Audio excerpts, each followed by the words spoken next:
Delhi road দিয়ে যাচ্ছি এই ডানকুনির দিকে। সামনে যেটা আসছে এটা নেতাজি মোড়। এই নেতাজি মোড় খুব বিখ্যাত জায়গা। বাঁদিকে গেলে বৈদ্যবাটি, আর ডান দিকে গেলে পরে নসিবপুর, শিয়াখালা, ওইদিকে তারকেশ্বরের রাস্তা চলে যাচ্ছে। এটা আসলে শ্রাবণ মাসে এই রাস্তা দেখতে হয় বাঁকে বাঁকে ভর্তি, মানে বাঁক নিয়ে জল নিয়ে যাচ্ছে সব। এটা হচ্ছে নেতাজির মোড়, বিখ্যাত জায়গা। এইটা বৈদ্যবাটি যাওয়ার রাস্তা।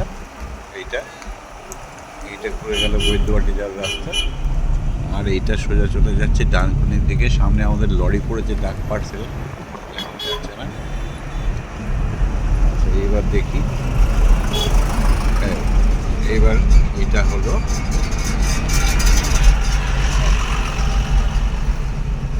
আমরা নিচে দিয়ে তারকেশ্বর লাইনের ট্রেন চলে গেল, মানে ট্রেনের লাইনটা চলে গেল আর কি। যথেষ্ট বলা হলো, এবার বন্ধ করে দিই।